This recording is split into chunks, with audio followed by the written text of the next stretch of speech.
David Leddick. Come on out with David Leddick. Here we are in Miami Beach, Florida. It is June. Summer is upon us. Good-looking men are here. I just want to tell you something. If you want to look for some good-looking men, you better get down here quick because it's amazing. I live on the Venetian Causeway where everybody runs skateboards, bicycles, etc. The good-looking men that are racing by here with their good-looking bodies are amazing. I think I'm going to sell a seat on the bench in front of my house for people. I don't know what's going on, but the men are getting better looking and better looking and better looking all the time down here. Pretty amazing. And it makes me think about sexuality and homosexuality. And what does homosexuality mean in the 21st century? Because I think we have this whole idea that we have, two categories. You're gay or you're not gay. And I'm thinking is that, in my own experience now, I feel that's not true. I think that there's a whole spectrum.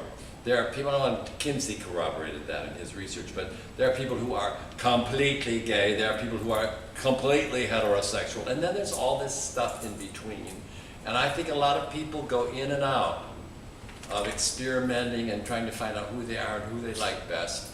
And finally, it's all about, who do you like best? And if you like someone whose plumbing is not traditional, well, then you just rise above it and get along with the plumbing.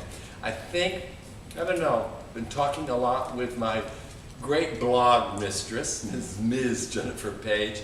I think this is the century of women kind of rising up and becoming something kind of different for women in that they're going to do exactly the same work as men. Work is not going to be women's work, men's work. It's going to be work. And women have a lot more to deal with because they traditionally have the childbearing and the homemaking and all that to do too, whereas men can just put that completely aside. Same thing with being gay and not being gay. It's just, we're living.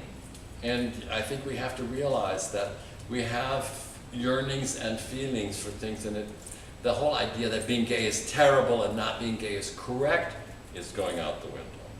It's just, you are who you are and you're entitled to be who you are, and you have to really be honest with yourself. I think the worst thing you can do is when you decide to pretend to be somebody you're not. And then you spend your whole life pretending to be somebody you're not. And when it's all over, you never even got around to living.